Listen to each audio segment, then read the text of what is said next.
S S Gaikwad Sidhu sir या YouTube चॅनलवरती मी तुम्हा सर्वांचं स्वागत करतो। तर आपण एमपीएससी पीवायक्यू घेत आहोत आणि त्यामध्ये आपला आजचा चॅप्टर आहे चॅप्टर क्रमांक 3 घटनेची वैशिष्ट्ये। तर यामध्ये पहिला प्रश्न आहे की भारतीय राज्यघटनेच्या संघराज्य वैशिष्ट्यांमध्ये खालीलपैकी कशाचा समावेश होत नाही। तर हे न चुकता आपल्याला काय विचारलं याकडे आवर्जून लक्ष द्यायचं आहे प्रत्येक प्रश्नामध्ये। हा गट क पूर्व परीक्षा जून 2025 चा प्रश्न आहे। तर यामध्ये आपल्याला जे समावेश होत नाही ते ओळखायचं आहे। तर आपल्याला माहिती आहे की आपली न्यायव्यवस्था ही एकेरी न्यायव्यवस्था व स्वतंत्र न्यायव्यवस्था जरी असली तर एकेरी न्यायव्यवस्थेचं जे वैशिष्ट्य आहे ते संघराज्य एकात्मिक स्वरूपाचं आहे आणि आपल्याला संघराज्य वैशिष्ट्यामध्ये ज्याचा समावेश होत नाही म्हणजे जे एकात्मिक वैशिष्ट्य आहेत त्याचा आपल्याला इथे हे करायचं आहे।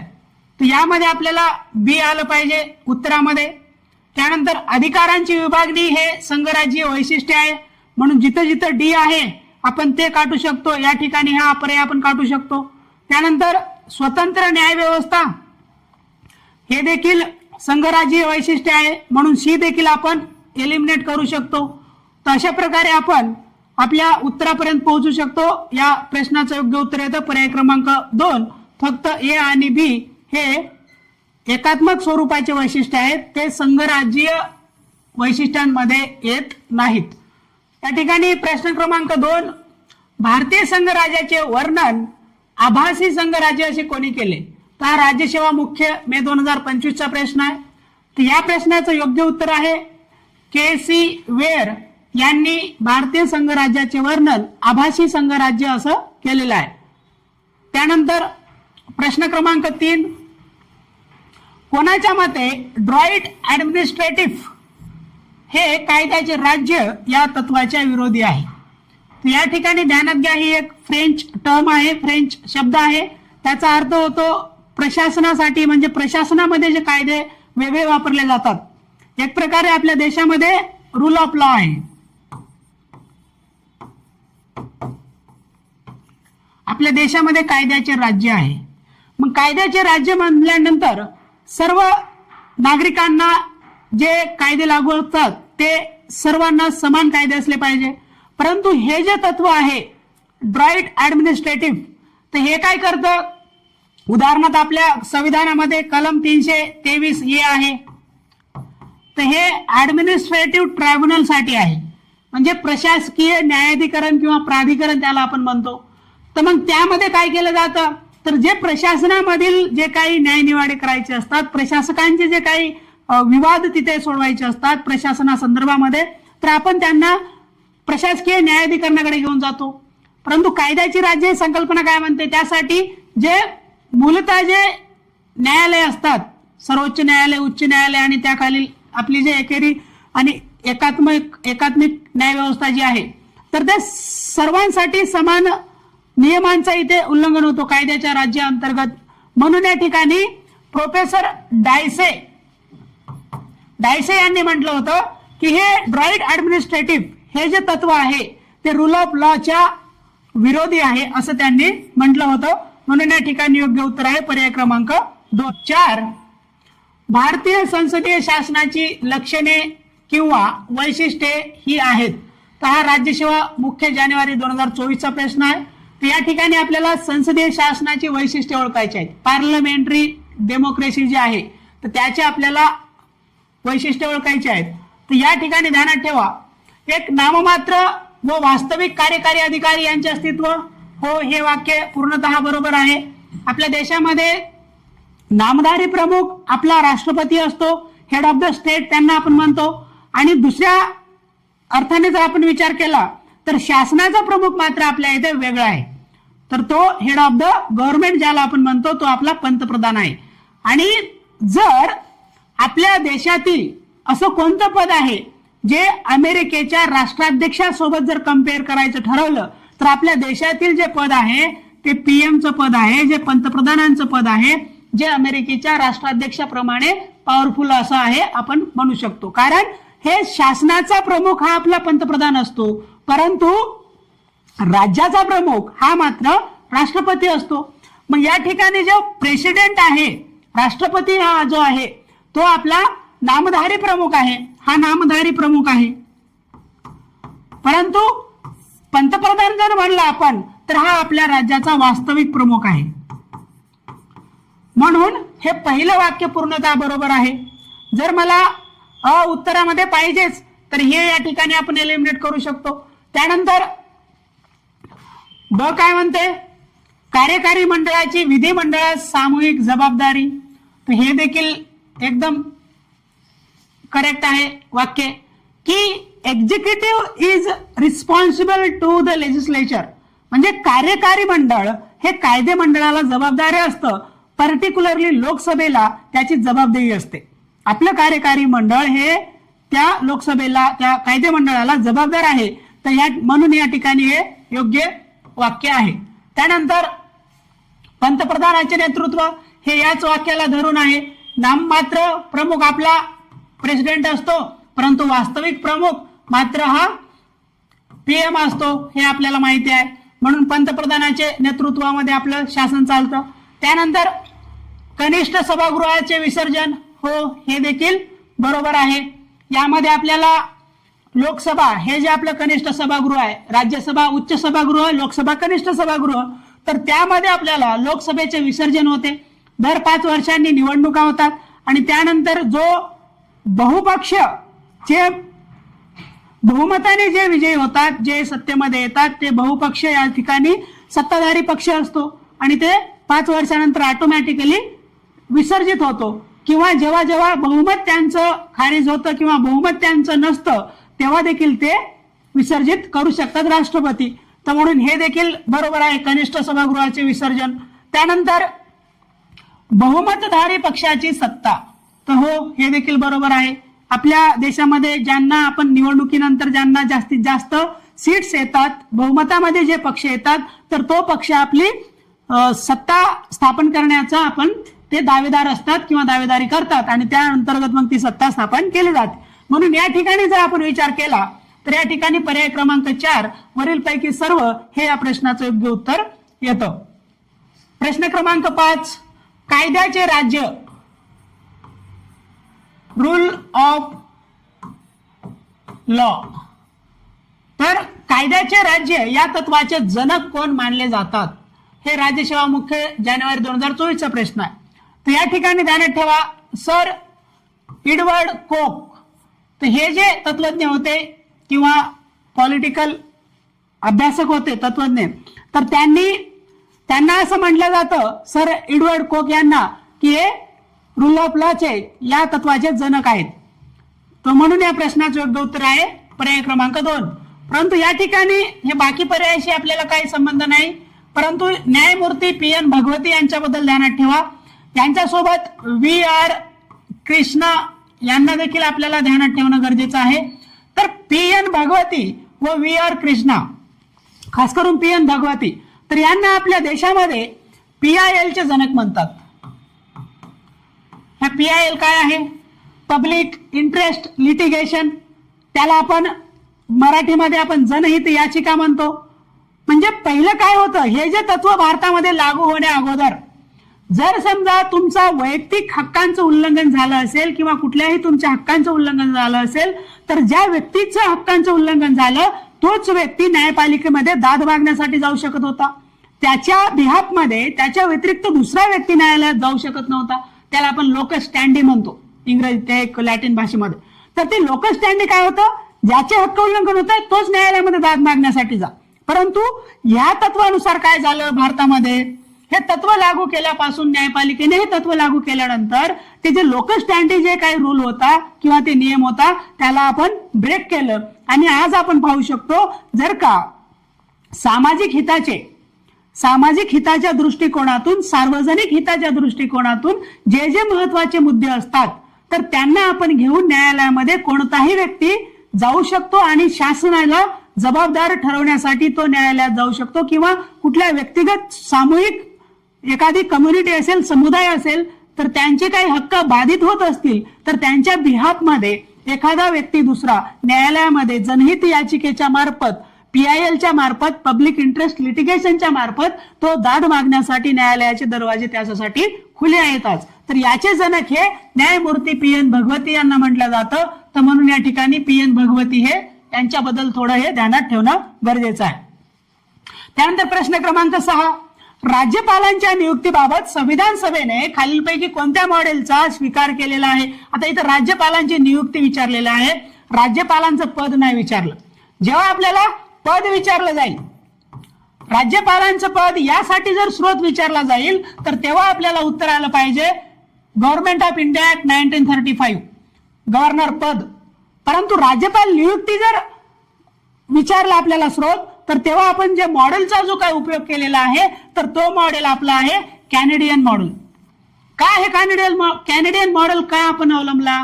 कारण आपण आपली जे संघ राज्य पद्धतीचाच मॉडेल आहे तोच आपण या कॅनेडियन मॉडेलवरती अवलंबलेला आहे, ज्याच्यामध्ये एक प्रबळ केंद्र आहे, ज्याच्यामध्ये मजबूत केंद्राला खूप मजबूत केलेला आहे.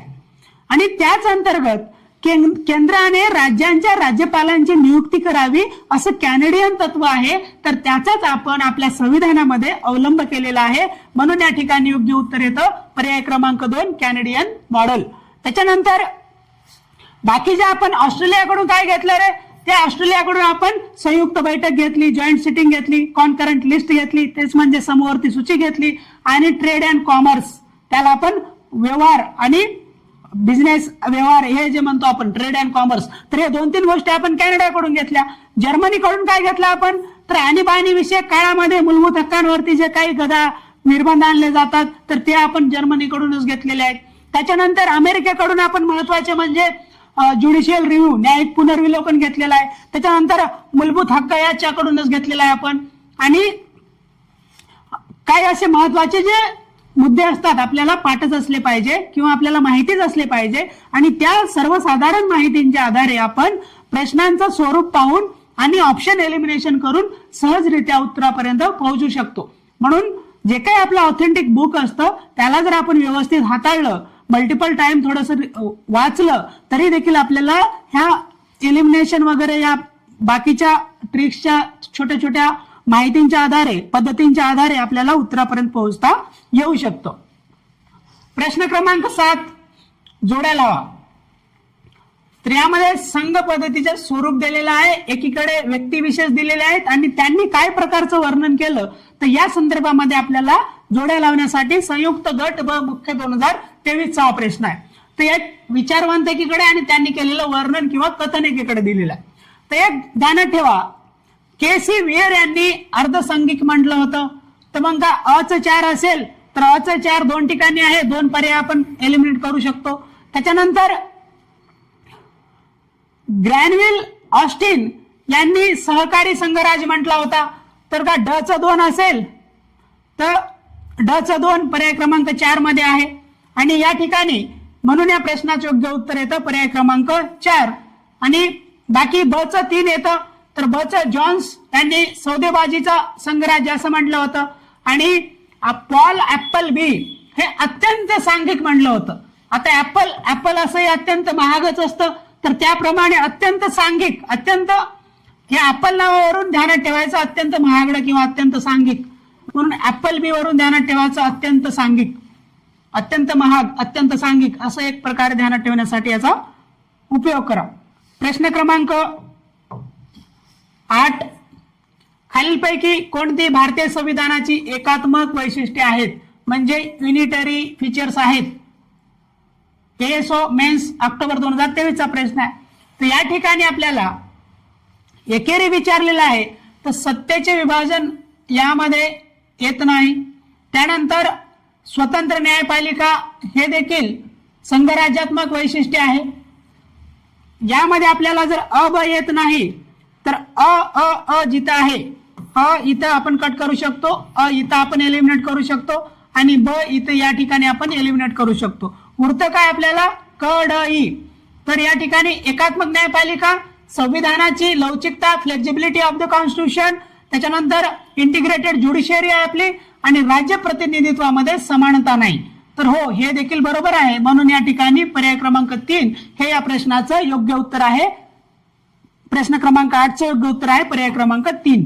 त्यानंतर प्रश्न क्रमांक 9, ब्रिटिश संसदीय लोकशाही व्यवस्थेतून पुढीलपैकी कोणती गोष्ट भारतीय संविधानात स्वीकारली गेली? एएसओ मेन्स ऑक्टोबर 2023 हा प्रश्न आहे. तर यामध्ये आपल्याला ब्रिटिश संसदीय लोकशाही व्यवस्थेतून काय स्वीकारलं याबद्दल विचारलेलं आहे. तर या ठिकाणी ध्यानात ठेवायचं आहे, राज्याचा प्रमुख म्हणून वारसा हक्काने राजा अथवा राणीची निवड हे मुळीच आपण स्वीकारलेलं नाही. ब्रिटिश किंवा ब्रिटन किंवा इंग्लंड ज्याला आपण म्हणतो तर तो देखील एक लोकशाही प्रधान देश आहे, परंतु लोकशाही प्रधान असला तरी तो प्रजासत्ताक नाही, तो गणराज्य नाही. का? कारण ब्रिटिश संविधानामध्ये तेथील राज्याचा नामधारी प्रमुख हा वंश परंपरेने निवडलेला असतो, तो एका राजाचा मुलगा पुढे चालून तो राज्याचा प्रमुख होतो. परंतु आपल्या भारतीय लोकशाही प्रधान देशामध्ये आपली लोकशाही तर आहेच, परंतु लोकशाही सोबत आपण गणराज्य आहोत, प्रजासत्ताक आहोत. म्हणजे पूर्ण जी अंतिम सत्ता ही जनतेच्या हातात दिलेली आहे संविधानाच्या माध्यमातून इथल्या संविधानकर्त्यांनी. म्हणून या ठिकाणी जेव्हा राज्याचा नामधारी प्रमुख जो काही आहे तो एका राजा किंवा एका विशिष्ट घरातून आलेला नाही, तर तो मतदान पेटीतून आलेला असतो, म्हणून त्याला वंश परंपरागत तो नसतो आपल्या देशामध्ये. म्हणून या ठिकाणी हे वाक्य चुकीचं आहे, आपण ते निवडलेलं नाही. त्याच्यानंतर संसदीय वर्चस्व हे देखील ब्रिटिश संविधानाचं तत्व जरी असलं तरी आपण भारतीयांनी हे स्वीकारलेलं नाही, म्हणून हे देखील या ठिकाणी चुकीचं आहे. मग काय 1 आणि 2 जर चुकीचे असतील तर 1 या ठिकाणी चुकीचं आहे, 1, 2 या ठिकाणी चुकीचं आहे.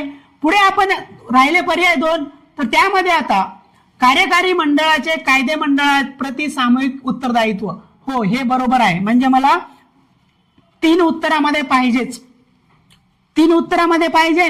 तर या ठिकाणी हे एक होऊ शकतं, हे एक होऊ शकतं. पण पुढे आपण जर वाचलं, सर्व प्रकारच्या घटनात्मक वादावर निर्णय घेण्याचा अंतिम अधिकार संसदेकडे, हे देखील चुकीचं आहे. जर 4 चुकीचं असेल तरी आपण हे देखील पर्याय काढू शकतो. आणि या ठिकाणी केवळ 3 हे आपलं बरोबर येतं, कारण फक्त आपण executive is responsible to legislature, म्हणजे कलेक्टिव्ह रिस्पॉन्सिबिलिटी हे कार्यकारी मंडळाची त्या कायदे मंडळाप्रती असते, हे तत्व आपण स्वीकारलेलं आहे. बाकीचं संसदीय वर्चस्व आपण मागच्याच लेक्चरमध्ये बघितलं होतं की आपल्या भारतामध्ये जर काही सर्वोच्च असेल तर ते भारतीय संविधान सर्वोच्च आहे, हे इथं स्पष्टपणे ध्यानात ठेवणं गरजेचं आहे. भारतामध्ये संविधान सर्वोच्च आहे आणि या जे काही इंग्लंड आहे त्या ब्रिटिश शासन व्यवस्थेमध्ये संसद सर्वोच्च आहे, संसदी सार्वभौम आहे. तर म्हणून हा फरक या ठिकाणी ध्यानात घेणं गरजेचं आहे. म्हणून आपण संसदीय लोकशाही जरी अवलंबली तरी ब्रिटिशांप्रमाणे सर्वोच्च संसद आपण नाकारलेली आहे आणि सर्वोच्च प्राधान्यता आपण संविधानाला दिलेली आहे. आणि सर्व जे काही ऑर्गन आहेत संसदीय शासन व्यवस्थेचे किंवा लोकशाही प्रधान आपल्या लोकशाहीचे जे आधारस्तंभ आपण ज्याला म्हणतो, एकीकडे न्यायपालिका, एकीकडे कार्यकारी मंडळ आणि दुसरीकडे कायदे मंडळ, तर या तिघांना देखील संविधानाच्या अधीन राहून आपली जबाबदारी पार पाडावी लागते. जर का एखादा तत्व, एखादी जर का व्यवस्था, जर न्यायपालिका आपल्या हक्काचं हद्दपार करत असेल तर त्यासाठी चेक्स अँड बॅलन्ससाठी कायदे मंडळ आहे. जर का कार्यकारी मंडळ आपल्या हक्कांचं उल्लंघन करून हद्दपार करत असेल संविधानिकरित्या तर त्यासाठी कायदे मंडळ आहे, दुसरीकडे न्यायपालिका आहे. तर असं चेक्स अँड बॅलन्स व्यवस्था आपल्या देशामध्ये इथं निर्माण केलेली आहे संविधानाच्या माध्यमातून. प्रश्न क्रमांक 10, भारताच्या संविधानामध्ये ऑस्ट्रेलियन संविधानातून कोणती वैशिष्ट्ये घेण्यात आली आहेत? फॉरेस्ट मेन्स एप्रिल 2023 हा प्रश्न आहे. तर म्हणून वारंवार मी सांगतोय, प्रश्नामध्ये जो कीवर्ड आपल्याला विचारण्यात येतो, ज्या संदर्भामध्ये प्रश्न विचारलेला आहे त्याला न चुकता आपल्याला तो कीवर्ड अंडरलाईन करून पुढे प्रश्न वाचायला सुरुवात करायची आहे. तर आपल्याला सर्वसामान्य जरी आपला अभ्यास असला तरी आपल्याला माहिती आहे ऑस्ट्रेलियाकडून आपण समवर्ती सूची घेतलेली आहे. तर मग या ठिकाणी मला उत्तरामध्ये हे पाहिजेच, हे जर पाहिजे तर हा पर्याय आपण एलिमिनेट करू शकतो. त्यानंतर सर्वोच्च न्यायालयाचे सल्लागार अधिकार क्षेत्र, तर हे आपण ऑस्ट्रेलियाकडून घेतलेलं नाही, ते आपण कॅनेडियन मॉडेल त्याच्याकडून स्वीकारलेलं आहे. त्याच्यानंतर मग बी जर का आपल्याला प्रश्नामध्ये नाही पाहिजे तर या ठिकाणी बी आहे, या ठिकाणी बी आहे, आपण हे 2 पर्याय काढू शकतो. म्हणून कधी कधी आपल्याला हे सर्व वाचण्याची देखील गरज पडत नाही. जर का आपल्याला माहितीच्या आधारे लवकर आपण पर्याय कोणता आपण काढू शकतो, जे काही आपल्याला थोडीफार ऑथेंटिक माहिती असते प्रश्नामध्ये एक्झाम हॉलमध्ये, तेव्हा लवकरात लवकर आपल्याला पर्यायाकडे जायचं जेव्हा असे मल्टी स्टेटमेंट प्रश्न असतात तेव्हा, आणि हे एलिमिनेशन पद्धत अवलंबण्याचा पुरेपूर प्रयत्न करायचा, जेणेकरून कमीत कमी वेळामध्ये पूर्ण तर न वाचता देखील आपण उत्तरापर्यंत पोहोचू शकतो. मग या ठिकाणी योग्य उत्तर येतं पर्याय क्रमांक 1 ए व सी. आणि बाकी आपल्याला डी तर काय वाचायची देखील गरज नाही पडली, कारण व्यापार वाणिज्य व परस्पर संबंध स्वातंत्र्य हे एक आपण घेतलेलं आहे ऑस्ट्रेलियाकडून, समोरती सूची घेतलेली आहे आणि एक संयुक्त बैठक घेतलेला आहे आपण. ह्या 3 गोष्टी महत्वाच्या आपण ऑस्ट्रेलियन संविधानातून घेतल्या आहेत. संसदीय विशेषाधिकार आपण ऑस्ट्रेलियाकडून घेतलेले नाही, म्हणून या ठिकाणी योग्य उत्तर आहे पर्याय क्रमांक 1 ए व सी. त्यानंतर प्रश्न क्रमांक 11, भारतीय संघवाद हा संघवादाशी मिळता जुळता आहे, तर म्हणजे खालीलपैकी कोणत्या संघवादाशी मिळता जुळता आहे.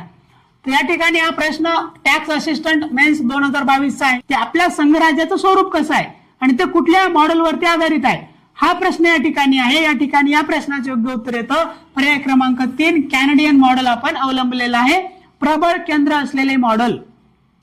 आणि म्हणून आपल्या देशामध्ये केंद्राला प्रमुख अधिकार दिलेले आहेत आणि केंद्र हे राज्यांना तोडू शकतं.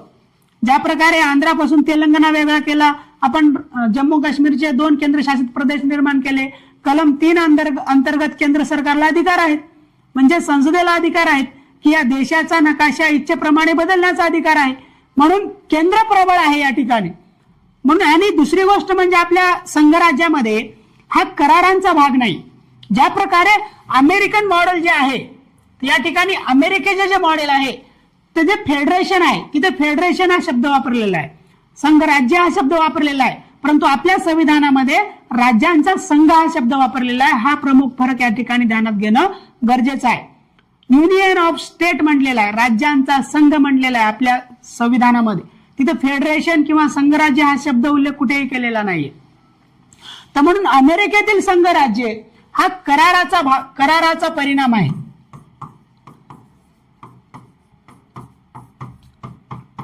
आणि दुसरी गोष्ट महत्वाची, येथे करार करून एकत्र येऊन संघराज्य स्थापन केलेलं अमेरिकन मॉडेल आहे आणि त्या अमेरिकन मॉडेलमध्ये तेथील घटक राज्यांना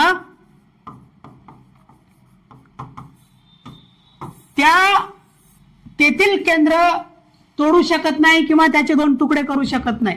का? कारण राज्याच्या संमतीशिवाय तो तसं करूच शकत नाही, कारण तेथील संविधानाने तेथील घटक राज्यांना हमी दिलेली आहे, त्यांच्या अस्तित्वाची हमी दिलेली आहे.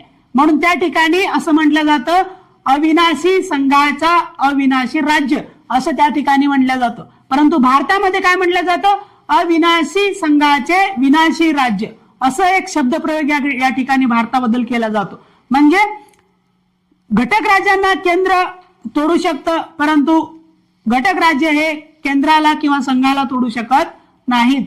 तर असं प्रबळ केंद्र असलेलं संघराज्य आपण कॅनेडियन मॉडेलवरती उचललेलं आहे, हे या ठिकाणी ध्यानात ठेवायचं आहे.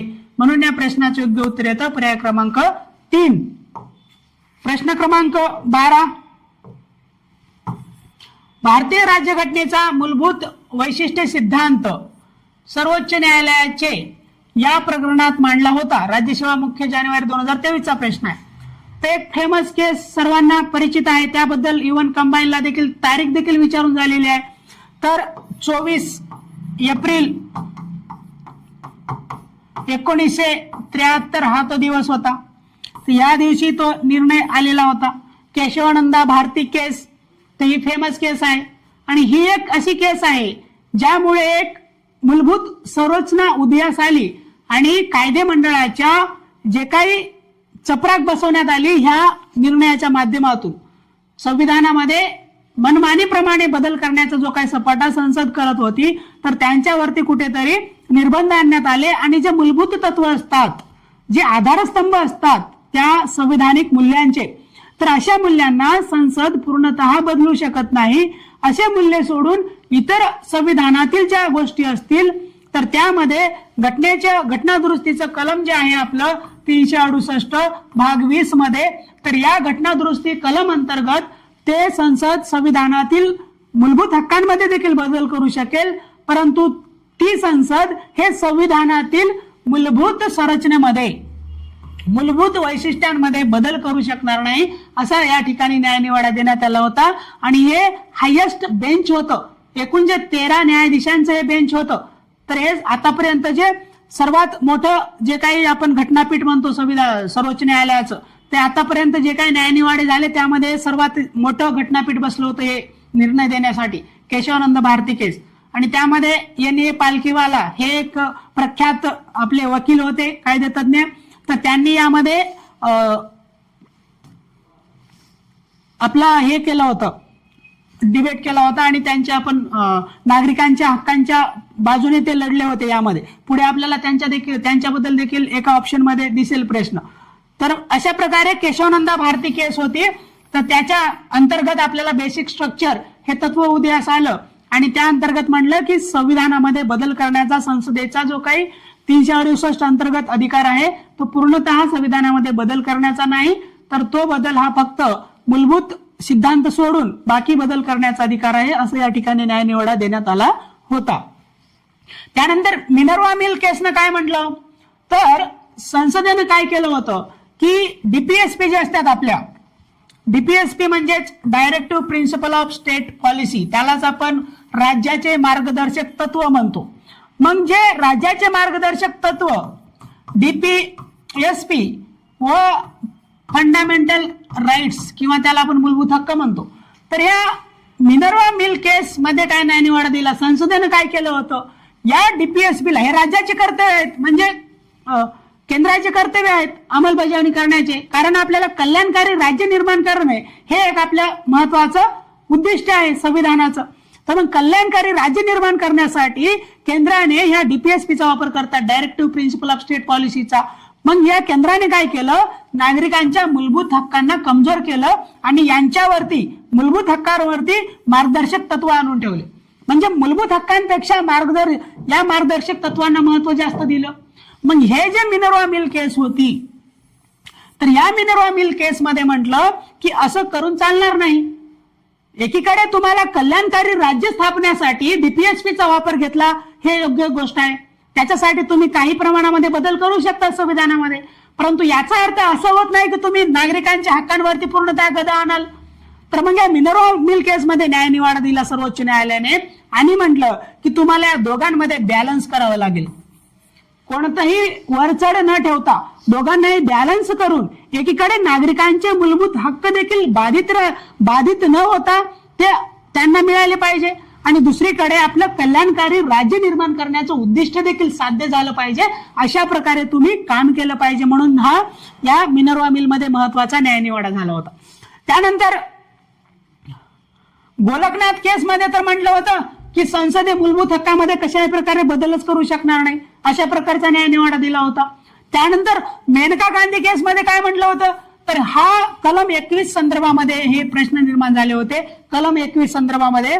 तर या मेनका गांधी केस मध्ये म्हटलं सुप्रीम कोर्टाने की जे आपल्या संविधानामध्ये जे कायद्याने प्रस्थापित कार्यपद्धती आहे, आपण प्रोसिजर इस्टॅब्लिश बाय लॉ हे तत्व म्हणतो, जे जपानकडून घेतलं आपण, तर ते आपल्या संविधानामध्ये आहे.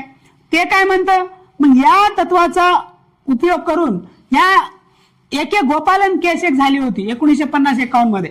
तर त्यामध्ये म्हटलं की आपल्या इथे कायद्याने प्रस्थापित कार्यपद्धती असल्यामुळे आपली जे काही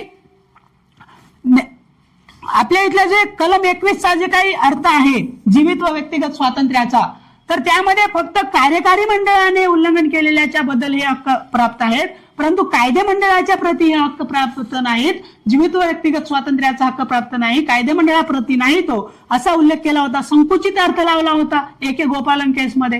परंतु मेनका गांधी केस हे जे 1978 ची केस आहे, या मेनका गांधी केसमध्ये सर्वोच्च न्यायालयाने म्हटलं आपल्या देशामध्ये जरी कायद्याने घालून दिलेली कार्यपद्धती जरी अस्तित्वात असली तर त्याचप्रमाणे आपल्या देशामध्ये ड्यू प्रोसेस ऑफ लॉ देखील फॉलो आहे म्हटलं. म्हणजे अमेरिकन तत्व देखील संविधानामध्ये उल्लेख जरी नसला तरी ते देखील या ठिकाणी अवलंब केल्या जाईल म्हटलं. आणि न्यायालयाने म्हटलं की कलम 21 अंतर्गत जो जीवित आणि व्यक्तिगत स्वातंत्र्य आहे तो फक्त जीवित किंवा शरीरापुरता मर्यादित नाही आपल्या, तर तो आपल्या प्रतिष्ठेने आणि सन्मानपूर्वक जीवन जगण्यासाठी जे जे हक्क आवश्यक असतात त्या सर्वांप्रती लागू होते म्हटलं. म्हणजे कायद्याची रितसर पद्धती देखील लागू केली येते. अमेरिकन पद्धत देखील न्यायालयाने या केसमध्ये लागू केली. आणि म्हटलं या मेनका गांधी केसमध्ये म्हटलं की परदेश गमनाचा अधिकार हा कलम 21 अंतर्गत आहे म्हटलं. आणि कलम 19 अंतर्गत आपल्याला भारतीय क्षेत्रामध्ये एका ठिकाणाहून दुसऱ्या ठिकाणी वावरण्याचा अधिकार मिळतो. तो भारताअंतर्गत आपल्याला प्रवासाचा अधिकार भारताअंतर्गत कलम 19 अंतर्गत भेटतो, परंतु परदेश गमनाचा अधिकार आपल्याला कलम 21 अंतर्गत भेटतो. तर हे काही थोडक्यात या महत्वाच्या न्यायनिवाडे दिलेल्या केसेस बद्दल महत्वाच्या गोष्टी होत्या. तर या ठिकाणी ध्यानात ठेवणं गरजेचं आहे. थोडा वेळ जरी घेतला तरी हे समजणं गरजेचं आहे. जेवढा आपल्याला गोष्टी समजतील तेवढा आपल्याला पुढे प्रश्न हाताळायला सोपे जातील, आपल्याला एलिमिनेशन पद्धत अवलंब करायला मदत होईल. म्हणून वाचत असताना व्यवस्थितपणे वाचून घेऊन समजून घेण्याचा प्रयत्न करायचा आहे. प्रश्न क्रमांक 13, खालीलपैकी कोणते वैशिष्ट्ये भारतीय संघराज्य आणि अमेरिकन संघराज्य या दोघांसाठी समान आहे म्हटलेलं आहे. या ठिकाणी हे शब्द महत्वाचा आहे की अमेरिका आणि भारतीय संघराज्य जे आहेत त्या दोघांसाठी समान वैशिष्ट्य कोणतं आहे ते ओळखायचं. राज्यसेवा मुख्य जानेवारी 2023 चा प्रश्न आहे. तर या ठिकाणी संविधानाचा अर्थ लावण्यासाठी फेडरल सर्वोच्च न्यायालय, तर प्रथमच वाक्य आपलं बरोबर आहे आणि हेच दोघांसाठी समान लागू पडतं. म्हणून या ठिकाणी योग्य उत्तर येतं संविधानाचा अर्थ लावण्यासाठी फेडरल सर्वोच्च न्यायालय. आपल्या देशामध्ये एकेरी आणि स्वतंत्र न्याय व्यवस्था आहे, एकात्मिक न्याय व्यवस्था आहे आपली, आणि त्या न्यायालयाला पूर्ण हक्क आहे किंवा अधिकार प्राप्त आहे न्यायालयाला की संविधानाचा अर्थ लावण्याचा. नागरिकांच्या मूलभूत हक्कांचा संरक्षक म्हटलं जातं सर्वोच्च न्यायालयाला आपल्या देशातील. आणि तशाच प्रकारचा अधिकार हा अमेरिकेतील फेडरल सर्वोच्च न्यायालयाला आहे. म्हणून ही एक आपल्या आणि अमेरिकन संघराज्यातील एक कॉमन गोष्ट आहे. आणि आपल्याला माहित आहे की हे जे न्यायिक पुनर्विलोकन जे तत्व आहे, न्यायिक पुनर्विलोकन, त्यालाच आपण ज्युडिशियल रिव्ह्यू म्हणतो. तर हे तत्व देखील या तत्वांतर्गत न्यायालयाला काय अधिकार प्राप्त होतो की कार्यकारी मंडळाने घेतलेला एखादा निर्णय किंवा कायदे मंडळाने केलेला एखादा कायदा हा संविधानाच्या अनुसंगत आहे का नाही, त्याची कॉन्स्टिट्युशनॅलिटी, संविधानिकता तपासण्याचा अधिकार न्यायालयाला प्राप्त होतो. आणि हे तत्व आपण याच अमेरिकन संविधानातून किंवा तिथल्या तत्वांमधून घेतलेलं आहे, हे न्यायिक पुनर्विलोकनाचं तत्व. आणि म्हणून आपण हे म्हणू शकतो किंवा आपल्याला माहिती आहे की संविधानाचा अर्थ लावण्यासाठी फेडरल सर्वोच्च न्यायालय हे अमेरिकन याच्यामध्ये आणि भारतीय संघराज्यामध्ये कॉमन गोष्ट आहे. म्हणून या ठिकाणी योग्य उत्तर येतं पर्याय क्रमांक 1. ते दुसरा असंच चुकीचं आहे, आपल्या इथं दुहेरी न्याय व्यवस्था नाहीच आहे, ती अमेरिकेमध्ये दुहेरी न्याय व्यवस्था आहे. तेथील घटक राज्यांसाठी वेगळे उच्च न्यायालय ते स्वतंत्र काम करतात आणि फेडरलसाठी संघराज्यासाठी जे फेडरल कोर्ट आहे सर्वोच्च ते वेगळं काम करतं. परंतु आपल्या देशामध्ये तसं नाही. आपल्या देशामध्ये काय आहे, टॉपला सर्वोच्च न्यायालय, त्याच्या खाली हायकोर्ट आहेत आणि त्याच्या खाली मग जिल्हा न्यायालय आहे महत्वाचं, डिस्ट्रिक्ट कोर्ट आहेत आणि डिस्ट्रिक्ट कोर्ट अंतर्गत बाकी अजून सब कोर्ट्स वगैरे आहेत.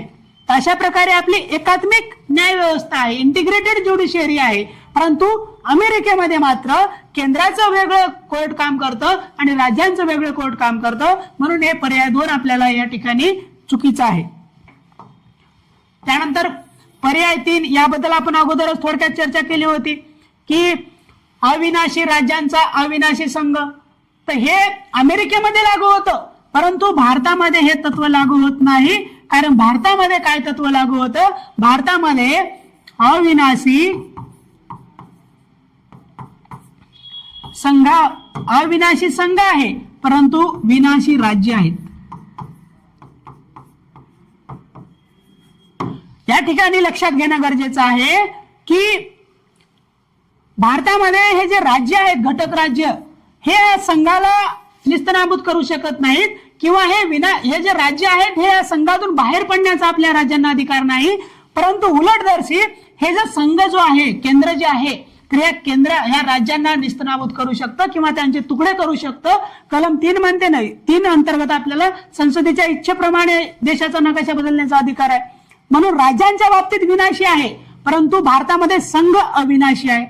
परंतु अमेरिकेचा विचार केला तर अमेरिकेमध्ये संघ देखील अविनाशी आहे आणि राज्य देखील अविनाशी आहे.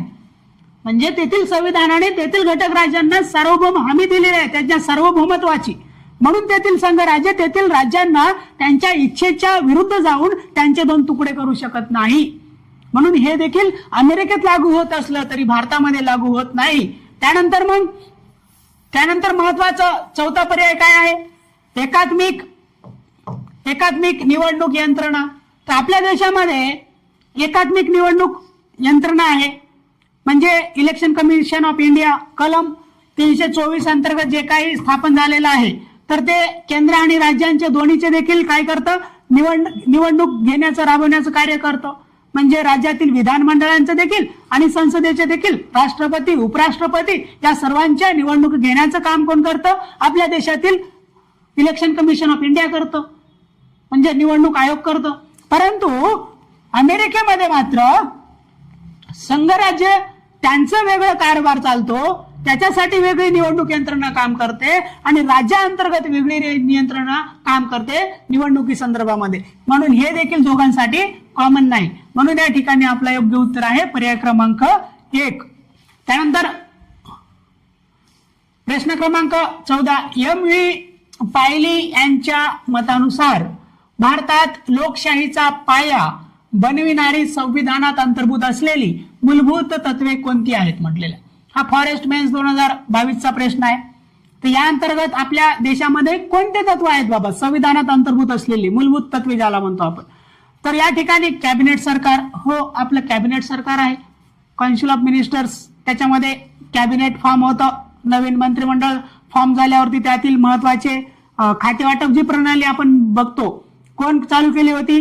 ती लॉर्ड कॅनिंगने चालू केली होती 1859 मध्ये आणि 1861च्या कायद्याअंतर्गत अधिकृत करण्यात आली होती. तर ती पोर्टफोलिओ सिस्टम किंवा आपण त्याला खाते वाटप पद्धत म्हणतो. तर कॅबिनेटमध्ये तेच तर असतात की मंत्र्यांना वेगवेगळ्या काउन्सिल ऑफ मिनिस्टर्स मंत्रिमंडळामध्ये खाते वाटप करतो आणि कॅबिनेट ही मंत्रिमंडळातीलच मंत्र्यांचा एक छोटासा गट असतो, परंतु हे पॉवरफुल गट असतो. कॅबिनेट डिसिजन मेकिंग गट असतो कॅबिनेट, आणि मंत्रिमंडळ जे काउन्सिल ऑफ मिनिस्टर्स असतं ते त्याला अंमलबजावणीचं काम करतं.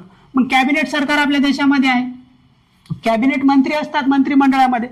त्यानंतर संघ राज्यवाद, हो सत्तेचे विभाजन आहे आपल्या देशामध्ये संघ राज्य आणि घटक राज्यांमध्ये. 7th शेड्यूल 7वी अनुसूची आपली काय म्हणते, तर 3 सूचींमध्ये आपण अधिकारांची विभागणी केलेली आहे. केंद्र सूची, राज्य सूची, समवर्ती सूची, युनियन लिस्ट, स्टेट लिस्ट आणि कॉन्करंट लिस्ट मध्ये. तर म्हणून संघ राज्यवाद देखील आपल्या इथे आहे. त्यानंतर न्यायालयीन स्वतंत्रता, हो इंडिपेंडन्स ऑफ ज्युडिशियरी आपल्या देशामध्ये आहे, म्हणून हे देखील तत्व आपण मान्य करतो. त्याच्यानंतर धर्मनिरपेक्षता. तर या ठिकाणी ध्यानात घ्या, जरी हा धर्मनिरपेक्षता शब्द मूळ संविधानामध्ये नव्हता, तो 42वी घटना दुरुस्ती 1976 ला जरी लागू म्हणजे प्रस्तावनेमध्ये नमूद केला, याचा अर्थ हा होत नाही की 1976 अगोदर आपल्या संविधानामध्ये धर्मनिरपेक्षतेचे तत्व मुळीच नव्हते. ते होते, परंतु ते इम्प्लिसिट होते, म्हणजे अंतर्भूत तत्व होते, ते एक्सप्लिसिट नव्हते.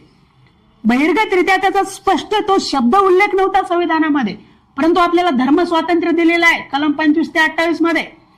प्रत्येक व्यक्तीला आपल्या इच्छेप्रमाणे आणि त्याचबद्दल आपल्या राज्याचा कुठलाही अधिकृत धर्म नाही. तर हे जे धर्मनिरपेक्षतेचे तत्व आपल्या संविधानामध्ये मूळतः आहेत, परंतु फक्त हा शब्द उल्लेख नव्हता धर्मनिरपेक्ष, सेक्युलरिझम, तो प्रस्तावनेमध्ये या घटना दुरुस्तीने समाविष्ट केला आणि यामुळे आपण म्हणू शकतो हो धर्मनिरपेक्षता हे देखील मूलभूत वैशिष्ट्य म्हणून आपल्या इथे आहे, मूलभूत तत्व आहे. त्यानंतर राज्य धोरणाची मार्गदर्शक तत्वे BPSP.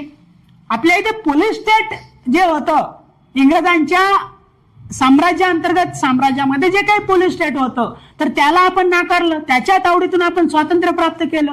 त्याच्यानंतर संविधानकर्त्यांनी काय म्हणलं की या देशाला आपल्याला कल्याणकारी राज्य निर्माण करायचा, वेलफेअर स्टेट. तर तो वेलफेअर स्टेट निर्माण करण्याचं उद्दिष्ट आपण याच DPSPच्या माध्यमातून सॉल्व्ह करतो.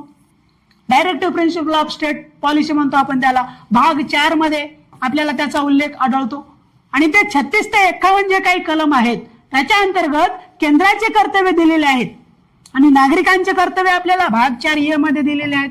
तर राज्यांचे कर्तव्य काय आहेत, तर त्या राज्य धोरणात्मक मार्गदर्शक तत्वांमधून राज्याला कल्याणकारी राज्य निर्माण करण्यासाठी त्या तत्वांची अंमलबजावणी करून जनकल्याणासाठी वेगवेगळे कायदे आणणे, त्यातून वेगवेगळ्या उपाययोजना करणे हे राज्यांचे किंवा त्या केंद्राचे, त्या सरकारांचे कर्तव्य आहे. तर अशा प्रकारे अ ब क ड ई हे सर्वच्या सर्व तत्व आपल्या भारतीय संविधानामध्ये अंतर्भूत असलेली मूलभूत तत्वे आहेत. म्हणून या ठिकाणी आपलं योग्य उत्तर येतं पर्याय क्रमांक 4 वरील पैकी सर्व. प्रश्न क्रमांक 15. तर हा प्रश्न 15 काय म्हणतो की राज्यपालांच्या नेमणुकी संबंधी भारताने रिकामी जागा राज्यघटनेचे अनुकरण केलेलं आहे. पुन्हा हाच प्रश्न पुन्हा रिपीट झालेला दिसतो आपल्याला, अगोदर आपण बघितलेला आहे.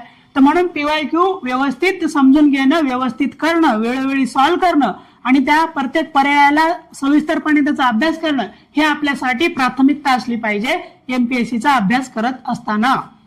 तर म्हणून या ठिकाणी मी अगोदर पण म्हटलं, जेव्हा जेव्हा नेमणुकीचा उल्लेख होतो तेव्हा तेव्हा आपल्याला कॅनडा आठवला पाहिजे. जेव्हा राज्यपालांच्या नियुक्ती संदर्भामध्ये उल्लेख होतो तेव्हा आपल्याला कॅनडा आठवला पाहिजे. परंतु राज्यपालांचं पद म्हटलं, पदाचा स्रोत कोणता होता तो आपल्याला त्यानंतर गव्हर्नमेंट ऑफ इंडिया ऍक्ट 1935 आठवला पाहिजे. आपण गव्हर्नर हे पद या स्रोत हा आपला भारत सरकार कायदा 1935 असला तरी केंद्रांकडून राज्याच्या राज्यपालांना नियुक्तीचं तत्व आपण एक कॅनेडियन मॉडेल मधून घेतलेलं आहे. म्हणून या ठिकाणी आपलं योग्य उत्तर येतं पर्याय क्रमांक 3 कॅनडा. फ्रान्स आपल्याला माहिती आहे, लिबर्टी, इक्वालिटी, फ्रेटर्निटी, समता, स्वातंत्र्य, बंधुता आपण फ्रान्स कडून घेतलेला आहे. म्हणून हे या ठिकाणी चुकीचं आहे. हे या ठिकाणी आपल्याला माहिती आहे जस्टिस, सोशल, इकॉनॉमिक, पॉलिटिकल, न्याय, सामाजिक, आर्थिक आणि राजकीय न्यायाचं तत्व आपण रशियाच्या संविधानातून स्वीकृत केलेलं आहे. त्यानंतर अमेरिकेकडून आपण बघितलं हे मूलभूत हक्क महत्वाचे आपण तिथून घेतलेले आहेत. वी द पीपल ही जी संकल्पना आहे प्रस्तावनेमध्ये, आम्ही लोक, वी द पीपल ही देखील संकल्पना आपण अमेरिकेकडून घेतलेली आहे. न्यायिक पुनर्विलोकन आपण अमेरिकेकडून घेतलेलं आहे. मूलभूत हक्क आपण अमेरिकेकडून घेतलेले आहेत. तर या प्रकारचे काय महत्वाचे तत्व आपण अमेरिकन संविधानातून घेतलेले आहेत. तर म्हणून या ठिकाणी या प्रश्नाच्या अनुषंगाने आपलं योग्य उत्तर आहे पर्याय क्रमांक 3 कॅनेडियन मॉडेल. त्यानंतर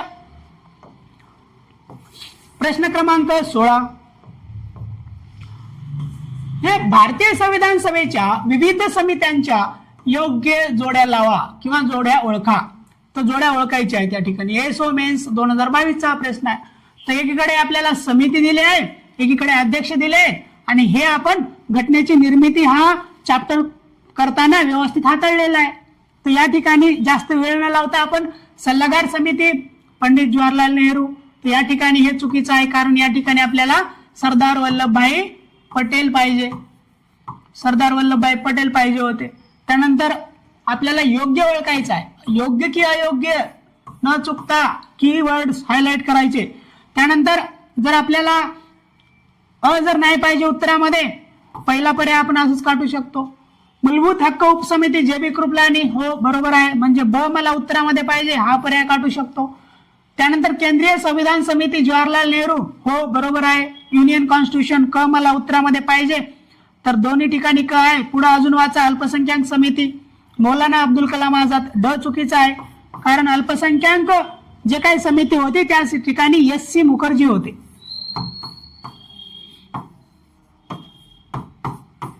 हे जे अल्पसंख्याक जी काही उपसमिती होती त्यामध्ये SC मुखर्जी त्या समितीचे अध्यक्ष होते. म्हणून या ठिकाणी ड चुकीचा आहे. उरतो तो पर्याय क्रमांक 4 हे या ठिकाणी योग्य उत्तर आहे. म्हणजे ब आणि क. मूलभूत अधिकार उपसमिती JB कृपलानी बरोबर आहे आणि केंद्रीय संविधान समिती जवाहरलाल नेहरू बरोबर आहे. त्यानंतर प्रश्न क्रमांक 17. भारतातील संघराज्य व्यवस्थेच्या संदर्भात खालील कोणती वैशिष्ट्ये योग्य आहेत. पुन्हा योग्य काय आहे हे ओळखायचं आपल्याला. तर भारतीय संघराज्य व्यवस्थेच्या संदर्भामध्ये काय योग्य आहे भारतीय संघराज्याच्या संदर्भामध्ये. तर या ठिकाणी केंद्र व राज्य सरकारामध्ये सत्तेची विभागणी, हो बरोबर आहे. त्यानंतर स्वतंत्र न्याय व्यवस्थेचे अस्तित्व, हो बरोबर आहे. त्यानंतर संविधानाची सर्वोच्चता, हे देखील बरोबर आहे. या ठिकाणी आपल्याला तिन्ही देखील बरोबर आहेत. चौथं काय म्हणतात, केंद्रीय मंत्रिमंडळाची सर्वोच्चता आहे का आपल्या इथे? नाही, आपल्या इथे संविधानाची सर्वोच्चता आहे. मग ती मंत्रिमंडळाची सर्वोच्चता नाही, संसदेचीही सर्वोच्चता नाही किंवा न्यायपालिकेची देखील सर्वोच्चता नाही. आपल्या देशात संविधान सर्वोच्च आहे, म्हणून या ठिकाणी मंत्रिमंडळ सर्वोच्चता येत नाही. ड आपण या ठिकाणी काढला, ड या ठिकाणी काढला. आपल्याला वर अ ब क तिन्ही पाहिजे. या ठिकाणी फक्त अ आणि क आहे, तर या ठिकाणी अ ब क असणारा पर्याय फक्त 4 आहे. म्हणून या ठिकाणी आपलं योग्य उत्तर येतं पर्याय क्रमांक 4 अ ब क. प्रश्न क्रमांक 18, खालीलपैकी कोणते भारतीय राज्यघटनेचे महत्वाचे वैशिष्ट्य आहेत? भारतीय राज्यघटनेचे महत्वाचे वैशिष्ट्य आपल्याला ओळखायचे. आपल्या इथे अध्यक्षीय शासन प्रणाली आहे का? नाही. ती कुठं आहे? आपण महत्वाचं उदाहरण घेतो, अमेरिका घेतो, डोनाल्ड ट्रम्प तात्या. तर त्या अध्यक्षीय शासन पद्धती अमेरिकेत आहे. दुहेरी न्यायपालिका आपल्या इथं आहे का? तर नाही. ही दुहेरी न्यायपालिका देखील अमेरिकेचं आपण उदाहरण देतो आणि अगोदरच्या प्रश्नामध्ये आपण ते बघितले देखील होतं.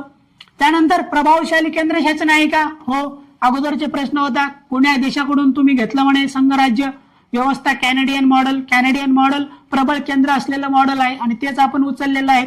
म्हणून प्रभावशाली केंद्र शासन योग्य आहे. द्विगृही कायदेमंडळ आहे का? हो. द्विसदनवाद बायकॅमेरलिझम त्याला आपण म्हणतो. एकीकडे राज्यसभा लोकसभा द्विसदनवाद आहे, हे देखील बरोबर आहे. द्विगृही कायदेमंडळ आहे आपल्या इथं. तर म्हणून या ठिकाणी योग्य उत्तर येतं 18व्या प्रश्नाचं ब व ड. बाकी पर्याय आपण चुकीचे ठरवू शकतो. त्यानंतर प्रश्न क्रमांक 19, भारतीय राज्यघटनेतील खालीलपैकी कोणते वैशिष्ट्य ब्रिटिश राज्यघटनेतून घेतलेले नाही म्हटलेलं. व्यवस्थित नाही वाचलं तर आपल्या पेपरमध्ये गेम होणार. म्हणून काय विचारलंय मी वारंवार इथे हायलाइट करतोय मुद्दे. हा मुद्दा स्पष्टपणे अनेकदा आपल्या सिली मिस्टेक्स होतात, केवळ आपण प्रश्न नीट वाचला नाही म्हणून. उत्तर माहिती असतं आपल्याला, आपण उत्तराचा गोळा भरून देखील येतो, परंतु एक्झाम हॉलमधून बाहेर पडल्यावर आपल्याला आठवतं की मी प्रश्न वाचताना चुकीचा वाचला होता. उत्तर माहिती होतं परंतु प्रश्न चुकला ह्या छोट्याशा चुकीमुळे. म्हणून हा लॉस आपल्याला परवडणारा नाही. म्हणून अशा प्रकारच्या चुका आपल्याला करायच्या नाहीत प्रश्नामध्ये. म्हणून जे विचारलंय त्याला मार्क करून पुढे वाचत चला. कंबाईन ब पूर्व ऑक्टोबर 2022चा प्रश्न आहे. तर ब्रिटिश राज्यघटनेतून आपण काय घेतलं किंवा काय घेतलं नाही विचारले. ही समवर्ती सूची आपण ऑस्ट्रेलियाकडून घेतलेली आहे, ती आपण ब्रिटिशांकडून घेतलेली नाही. तर म्हणून या ठिकाणी काय घेतलं नाही हे योग्य उत्तर जर आपल्याला निवडायचं असेल तर ते पर्याय क्रमांक 4 आहे. समवर्ती सूची आपण ऑस्ट्रेलियाकडून घेतलेली आहे, ब्रिटिशांकडून नाही. सरकारचे संसदीय स्वरूप आपण ब्रिटिशांकडूनच घेतलेलं आहे, ब्रिटिश राज्यघटनेतून. परंतु ब्रिटिश संसदेप्रमाणे आपली संसद सर्वोच्च नाही. त्यानंतर सरकारचे मंत्रिमंडळ स्वरूप, हो मंत्रिमंडळ स्वरूप आपण तेच मॉडेल स्वीकारलेलं आहे. आणि कायद्याचे राज्य, रूल ऑफ लॉ, कोणाच्या बापाचं राज्य नाही रे, या देशामध्ये कायद्याचं राज्य आहे असं आपण छाती ठोकून सांगतो लोकांना की इथं कोणाचं राज नाही, कोणाचं राज्य नाही. परंतु याचा पुरेपूर अंमल आणि लोकांना याची समज येण्यासाठी भारतीय संविधान आपल्याला वाचलं पाहिजे, तेव्हा कुठे जाग येईल आणि ह्या आपल्या शासनकर्त्यांना आपण प्रश्न विचारायला लागेल. परंतु ती संकल्पनाच आपल्याला अजून समजली नाही. सर्वसामान्य जनतेला ती समजावी असं इथल्या शासनकर्त्याची मानसिकता नसते. म्हणून आपण कुठेतरी त्यांचे जोडे डोक्यावर ठेवून आपण वागायला लागतो. जनता ही सार्वभौम आहे या देशामध्ये. जनता तुम्ही मालक आहात आणि हे शासनकर्ते तुमचे सेवक आहेत. परंतु त्या शासनकर्त्यांना आम्ही मालक समजून डोक्यावर घेतो आणि ते आपल्या सत्तेचा दुरुपयोग करायला लागतात. म्हणून या कायद्याचे राज्य ही संकल्पना आपल्याला स्पष्टपणे समजून घेणं गरजेचं आहे. म्हणून भारतीय संविधान त्यासाठी वाचावं लागेल, समजावं लागेल. ते कोणा एका विशिष्ट समूहासाठी नाही किंवा विशिष्ट नागरिकांसाठी नाही, तर भारतीय संविधान हे संपूर्ण देशातील सर्व भारतीयांच्या हक्कांचं, सर्व भारतीयांच्या हितासाठीचं ते एक दस्तावेज आहे. हे आपल्याला समजून घेणं या ठिकाणी गरजेचं आहे. त्यानंतर प्रश्न क्रमांक 20, खालीलपैकी कोणता भाग हा भारतीय संविधानाची मूलभूत संरचना म्हणून मान्य केला जातो? तर या ठिकाणी हे अध्यक्ष वगैरे या ठिकाणी मूलभूत संरचना वगैरे काहीच नाहीत. राष्ट्रपती हे राज्यसभेचे पदसिद्ध अध्यक्ष म्हणून कार्य करतात. वाक्य बरोबर आहे की उपराष्ट्रपती हे राज्यसभेचे पदसिद्ध अध्यक्ष म्हणून कार्य करतात. वाक्य जरी बरोबर असलं तरी ते मूलभूत संरचनेचा भाग म्हणून कधी विशिष्टपणे त्याचा उल्लेख अजून केलेला नाही, म्हणून हे पण या ठिकाणी चुकीचं आहे. हा लोकसभा अध्यक्ष देखील या ठिकाणी चुकीचा आहे. उरतो तो वैधानिक पद्धत देखील आपली जी काही आहे, वैधानिक पद्धत ही देखील या ठिकाणी मूलभूत संरचनेचा भाग म्हणून मान्य केलेली नाही अजून. तर या ठिकाणी संसदीय लोकशाही, पार्लमेंटरी डेमोक्रेसी हे एक प्रकारचं मूलभूत संरचनेचा भाग म्हणून मान्य केलेला आहे. म्हणून या प्रश्नाचं योग्य उत्तर येतं पर्याय क्रमांक 3. प्रश्न क्रमांक 21 खालील विधाने लक्षात घ्या. केशवानंद भारती खटल्यातील सर्वोच्च न्यायालयाच्या निर्णयाद्वारे मूलभूत चौकट ही संकल्पना प्रस्थापित झाली. हो, या अगोदर आपण प्रश्नामध्ये बघितलेला आहे. 24 एप्रिल 1973 तो दिवस होता आणि त्या केशवानंद भारती खटल्यामध्ये ही मूलभूत चौकट, संविधानाची मूलभूत चौकट, basic structure of the constitution ही संकल्पना प्रस्थापित झाली. हे या ठिकाणी योग्य आहे. मग अनुच्छेद 368 नुसार, आता अनुच्छेद 368 काय आहे? हे घटना दुरुस्तीचं कलम आहे. तर मग या अनुच्छेद 368 नुसार संविधानात बदल करताना दुरुस्ती अपेक्षित असून दुरुस्ती अपेक्षित आहे, या ठिकाणी परिवर्तन अपेक्षित नाही. याचा अर्थ काय की ज्या प्रकारे या देशामध्ये संविधानाची सर्वोच्चता आहे, मग तुम्हाला संविधानाच्या अधीन राहून काम करत असताना तुम्हाला अधिकार दिलाय. आपलं संविधान हे जिवंत दस्तावेज का म्हटलं जातं? कारण या कलम 368 अंतर्गत त्याच्यामध्ये बदल करण्याचा अधिकार आहे, दुरुस्ती करण्याचा अधिकार आहे. परंतु हा बदल, ही दुरुस्ती ट्रान्सफॉर्मेशन नसली पाहिजे. आहे ते तत्व नाकारून नवीन काहीतरी वेगळं निर्माण करण्यासाठीचे नसले पाहिजे. तर ते त्या काळाला, त्या समाजाला, त्या देशाला अनुसरून त्या त्यावेळी आवश्यक असणारे दुरुस्ती फक्त गरजेची आहे. या ठिकाणी परिवर्तन गरजेचं नाही असं या ठिकाणी अपेक्षित आहे. परंतु संसद आपल्या सत्तेचा दुरुपयोग करत असताना वेळोवेळी त्यांनी हुकुमशाही प्रकारे आपलं राज्यकारभार चालवत असताना नागरिकांच्या हक्कांचे उल्लंघन वेळोवेळी करण्याचा प्रयत्न केला. परंतु न्यायपालिका, सर्वोच्च न्यायालय, ज्याला नागरिकांच्या हक्कांचं संरक्षक म्हटलं जातं, त्यांनी या ठिकाणी केशवानंद भारती खटल्याच्या माध्यमातून एक महत्वाची चौकट उभी केलेली आहे, ज्यामुळे या संसदेच्या अधिकारांवरती कुठेतरी बंधन आलेले आहे. म्हणून त्यांनी हे परिवर्तन पूर्णतः संविधान पूर्णतः बदलून दुसरं संविधान आणण्याच्या ह्याच्यामध्ये ती नाहीये. कारण या ठिकाणी त्यांच्यावरती याच्या माध्यमातून कुठेतरी निर्बंध लावलेले आहेत. म्हणून केशवानंद भारती खटला हा एक महत्वाचा, सर्वात महत्वाचा ऐतिहासिक खटला आहे. हे या ठिकाणी ध्यानात घेणं गरजेचं आहे. तर म्हणून दोन्ही पर्याय या ठिकाणी बरोबर आहेत. म्हणून अ आणि ब दोन्ही बरोबर आहेत. हे या प्रश्नाचं उत्तर येतं पर्याय क्रमांक 4. प्रश्न क्रमांक 22. भारतीय संविधानाला एक सामाजिक प्रलेख नाव कोणी दिले? तर या ठिकाणी ग्रेनविल ऑस्टिन हे जे व्यक्तिमत्व होते, तर त्यांनी या भारतीय संविधानाला एक सामाजिक प्रलेख असं या ठिकाणी त्यांनी उल्लेख केलेला आहे, वर्णन केलेलं आहे. म्हणून या ठिकाणी योग्य उत्तर आहे पर्याय क्रमांक 2. केसी वियर यांनी या संघराज्याचा उल्लेख जो केला होता, आभासी संघराज्य म्हटलं होतं त्यांनी, किंवा निम संघराज्य म्हटलं होतं त्यांनी, आणि येणे पालखीवाला, या अगोदर मी म्हटलं की आपल्या भारतातील एक अत्यंत महत्वाचे एक वकील होते, कायदेतज्ञ होते. त्यांनी नागरिकांच्या बाजूंनी नागरिकांच्या मूलभूत हक्कांचं संरक्षण करण्यासाठी वेळोवेळी त्याच्यामध्ये हिरिरीने भाग घेऊन त्यांनी महत्वाची भूमिका निभावली होती. आणि महत्वाच्या खटल्यांमध्ये केशवानंद भारती असो, बाकीचे जे काही महत्वाचे खटले होते त्याच्यामध्ये त्यांनी आपली बाजू प्रमुखपणे मांडून त्या ठिकाणी हक्कांचं संरक्षण करण्याची जबाबदारी पार पाडली होती. याने पालखीवाला ध्यानात ठेवायचं. परंतु या प्रश्नाचं योग्य उत्तर आहे पर्याय क्रमांक 2 ग्रेनविल ऑस्टिन. प्रश्न क्रमांक 23. खालीलपैकी कोणती तरतूद भारतीय राज्यघटनेने अमेरिकेच्या राज्यघटनेतून घेतलेली आहे? STI मेन्स जुलै 2022 चा प्रश्न आहे. तर अमेरिकेच्या राज्यघटनेतून घेतलेली जी काही तरतूद आहे, तर आपल्याला माहिती आहे की मूलभूत हक्क, फंडामेंटल राईट्स, हे आपण अमेरिकन राज्यघटनेतून घेतलेले तत्व आहेत. त्यानंतर संसदीय सरकार आपण ब्रिटिश राज्यघटनेतून घेतले.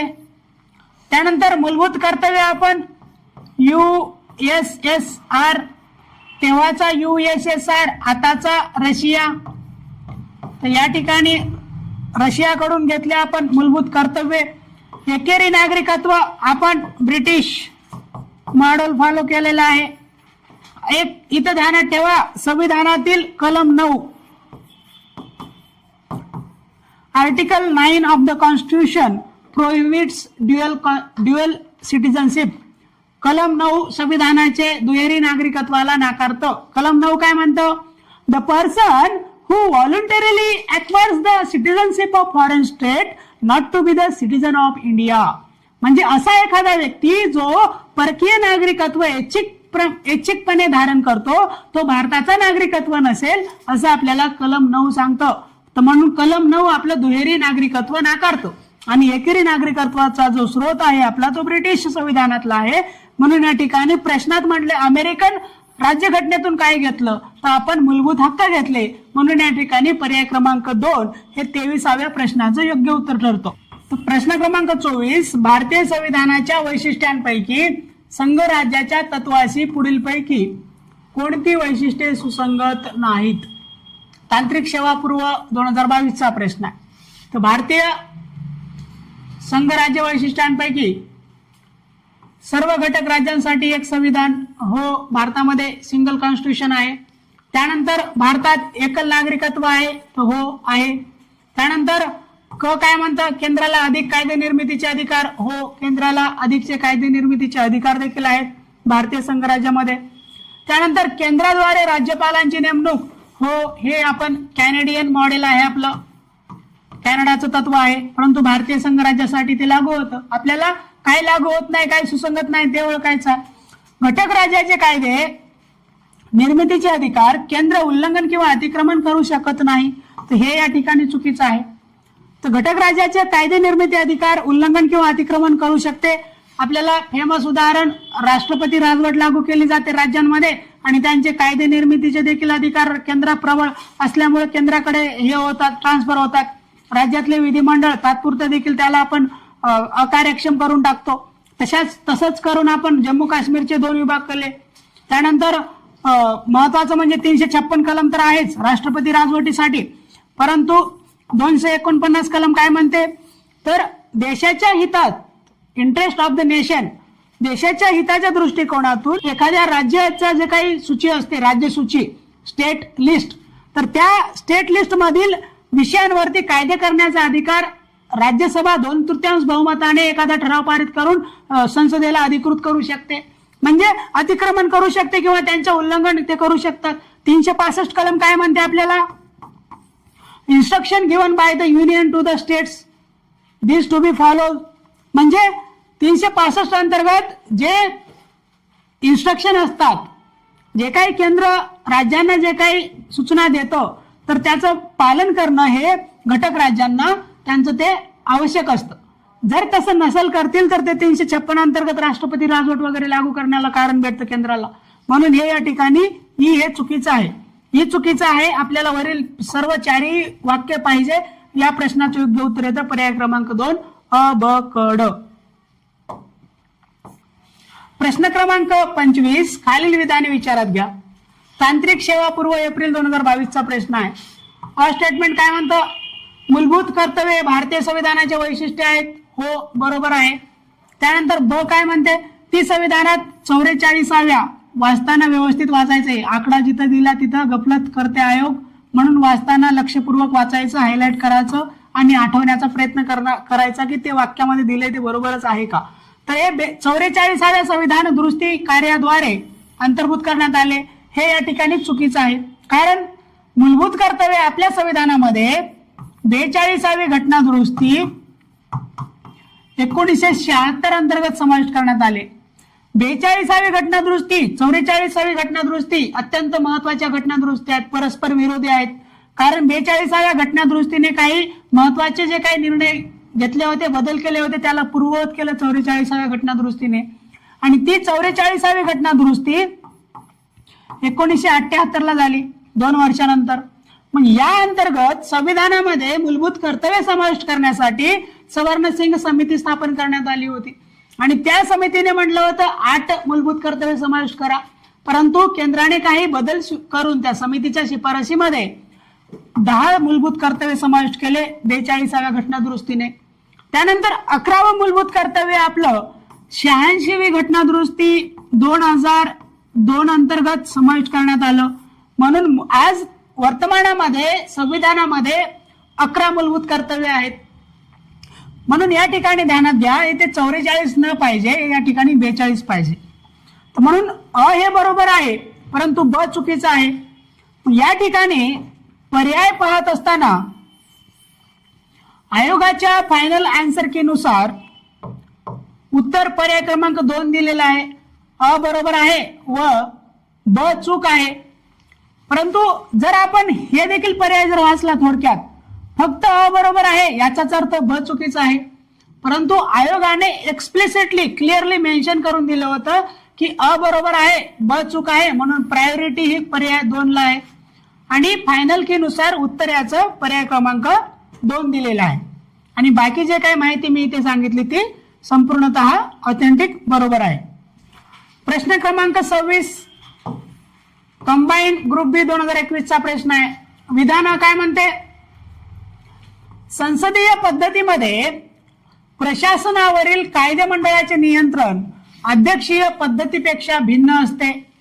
तर हो बरोबर आहे, कारण अध्यक्षीय पद्धतीमध्ये कार्यकारी मंडळ हे कायदे मंडळाला जबाबदार नसते, परंतु संसदीय पद्धतीमध्ये कार्यकारी मंडळ हे कायदे मंडळाला जबाबदार असते. आपल्या देशामध्ये संसदीय पद्धत आहे. Executive is responsible to the legislature, particularly Lok Sabha. त्यामध्ये संसदीय पद्धतीमध्ये हे कार्यकारी मंडळ कायदे मंडळाला जबाबदार असल्यामुळे कायदे मंडळ ह्या संसदीय ह्याच्यामध्ये प्रशासनावर, कार्यकारी मंडळाचं काय काम असतं? अंमलबजावणी करणे, कायदे मंडळाने केलेल्या कायद्यांची. म्हणून कायदे मंडळ हे प्रशासनावर म्हणजेच कार्यकारी मंडळावरती नियंत्रण ठेवतं.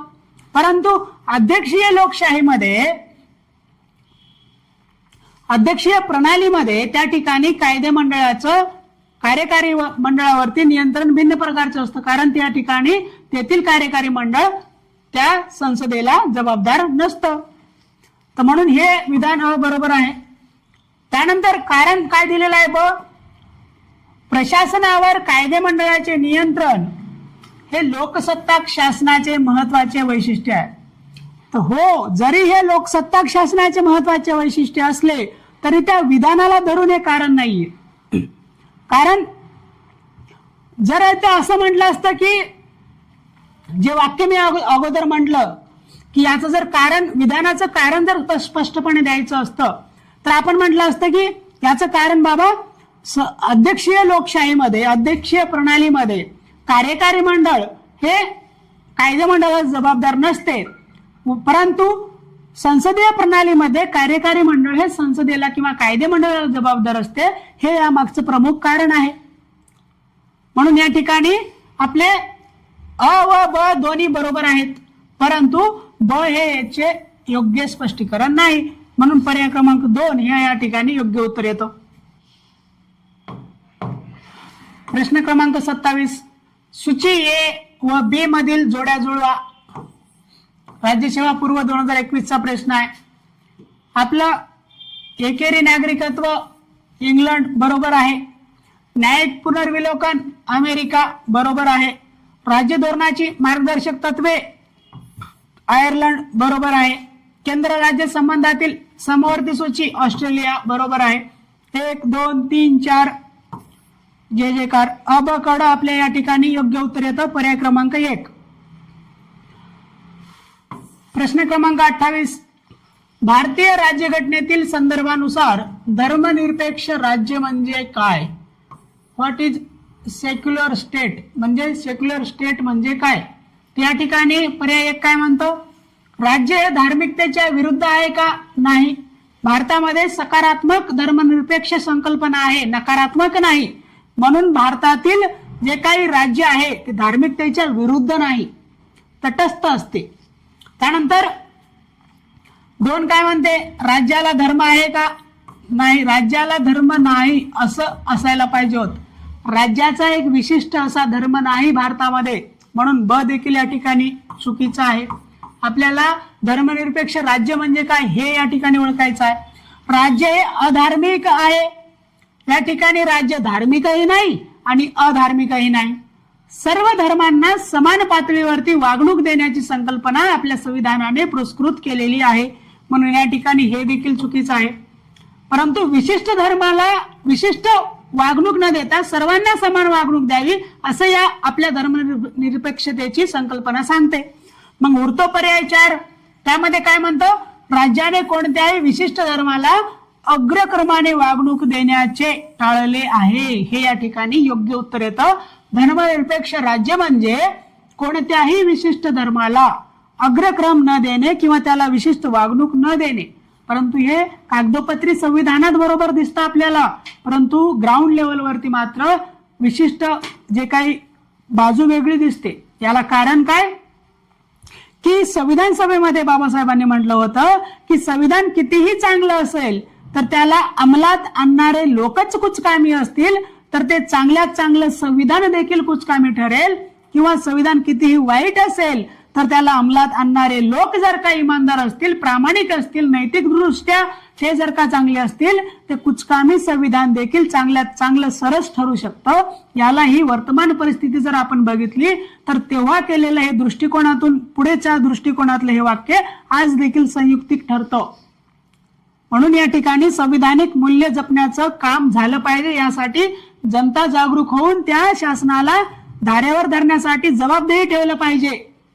अन्यथा ही संविधानिक व्यवस्था निस्तनाभूत करून या ठिकाणी मुठभरांचं राज्य ज्या प्रकारे आपण बघतो, एकीकडे भांडवलशाही कशा प्रकारे मोठं रूप धारण करत आहे आणि एक प्रकारे लोकशाही किंवा समाजवादाचे जे काही मूल्य होते तर त्याला कुठे तरी बाधा येण्याचे आपल्याला इथे उदाहरणं अनेक प्रकारे दिसत आहेत.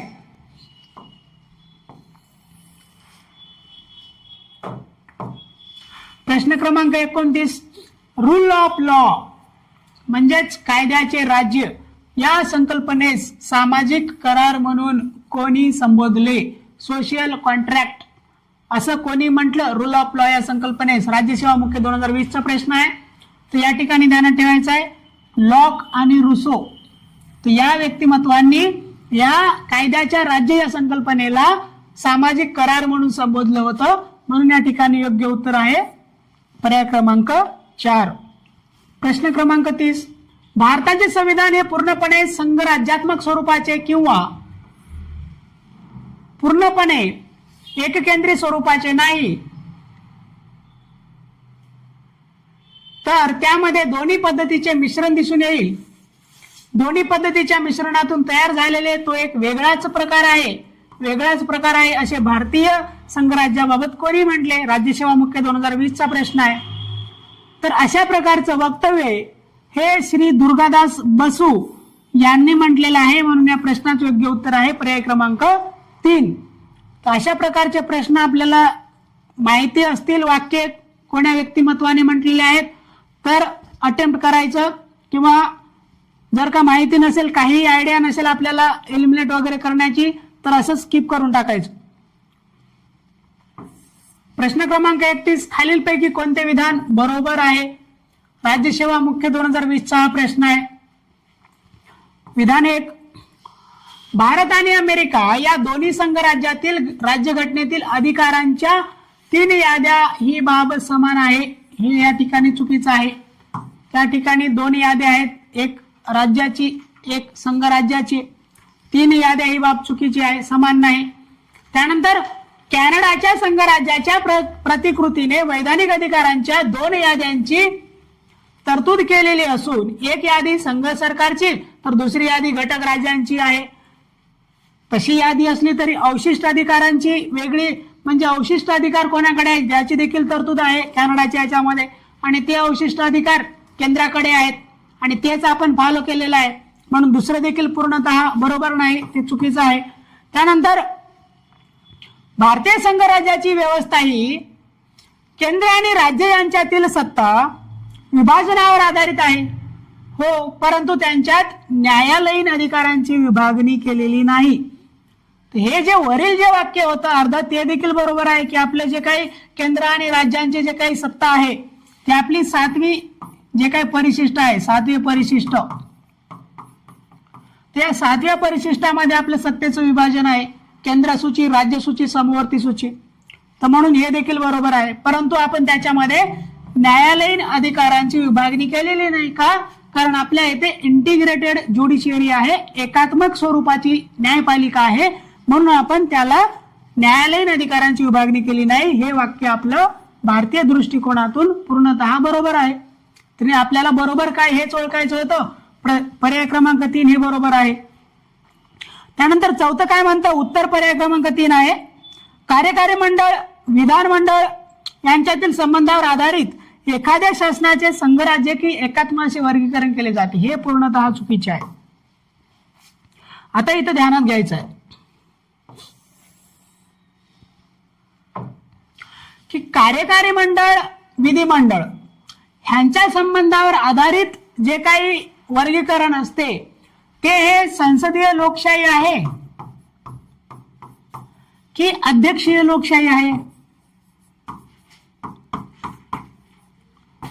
तर कोणत्या प्रकारची लोकशाही आहे ती संसदीय आहे की अध्यक्षीय आहे हे कशावरून ठरवतो आपण?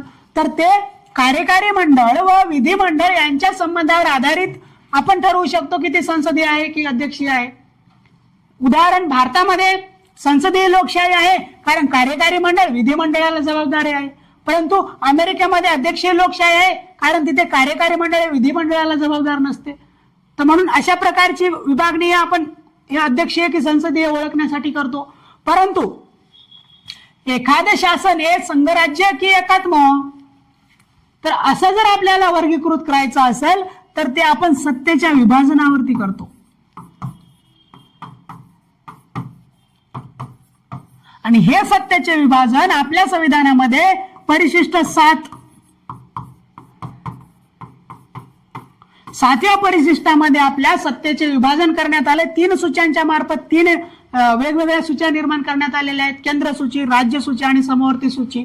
आणि ह्या वर्गीकरणाच्या आधारे, सत्तेच्या विभाजनाच्या वर्गीकरणाच्या आधारे एखादं राज्य ही संघराज्य आहे की एकात्म आहे ते आपण इथे ठरवू शकतो किंवा ओळखू शकतो. म्हणून पर्याय क्रमांक 4 देखील या ठिकाणी चुकीचा आहे आणि उत्तर पर्याय क्रमांक 3 हे अगोदर आपण सांगितलं आहे.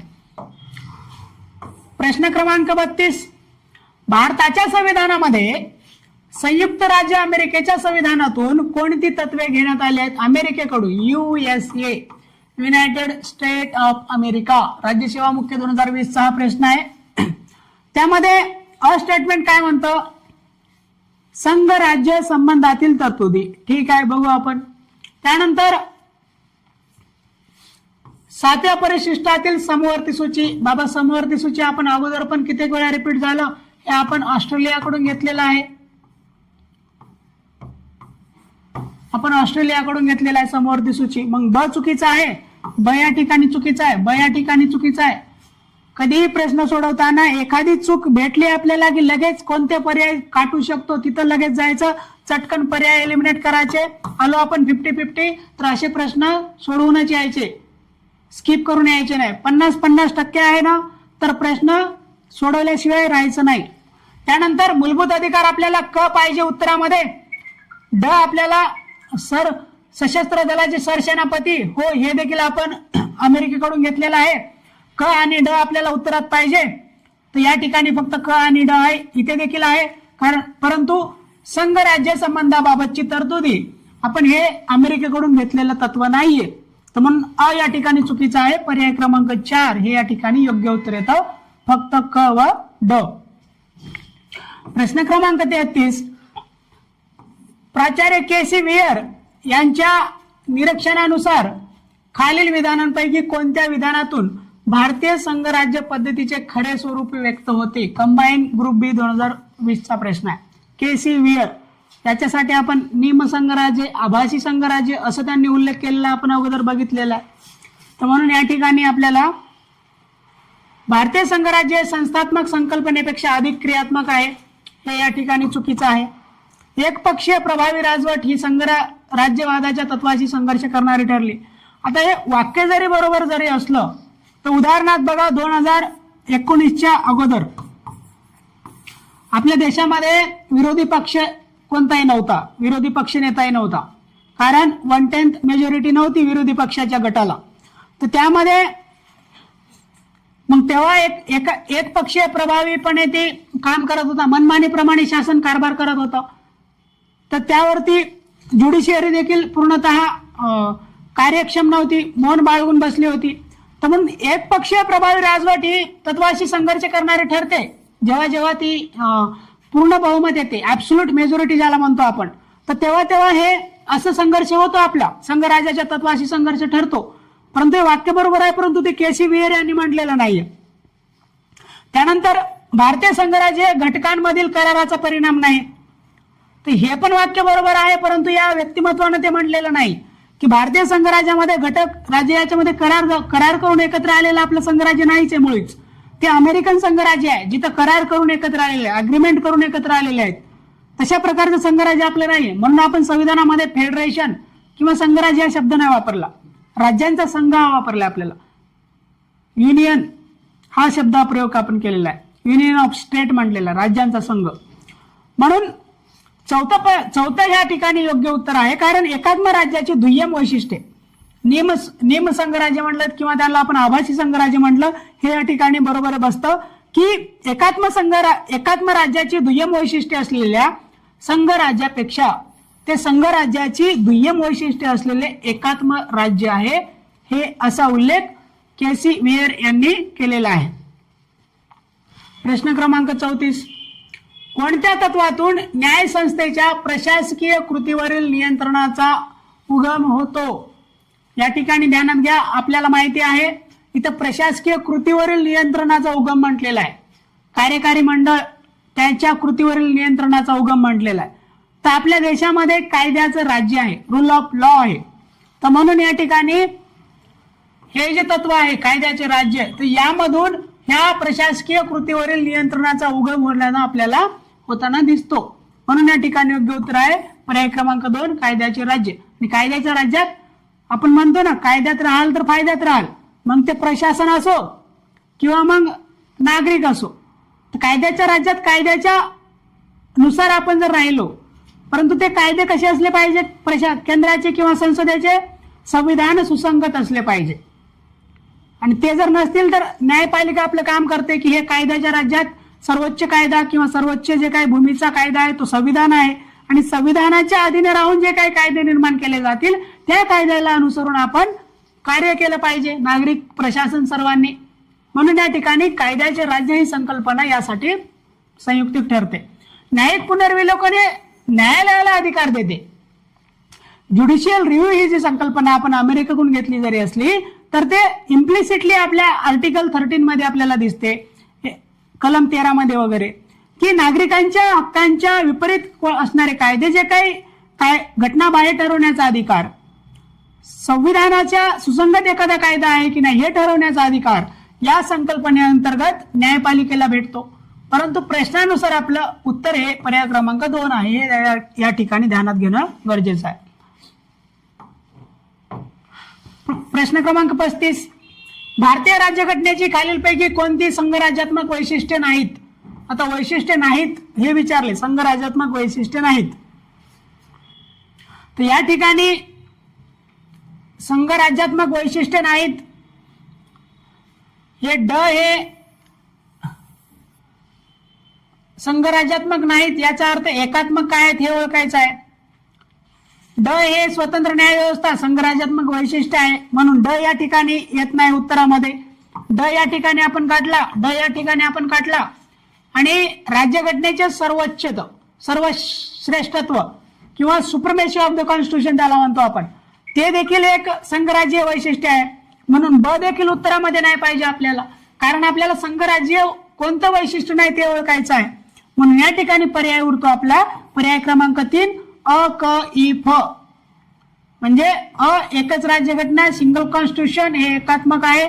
एकात्मिक न्याय व्यवस्था हे देखील एकात्मिक वैशिष्ट्य आहे. अखिल भारतीय सेवा हे देखील युनिटरी फीचर आहे, एकात्मिक फीचर आहे. आणि आणीबाणी तरतुदी हे देखील एकात्मिक वैशिष्ट्य आहे, ते संघराज्य वैशिष्ट्य नाहीत. म्हणून या ठिकाणी अ, क, ई आणि फ हे या प्रश्नाचे योग्य उत्तर आहेत. अ, क, ई, फ.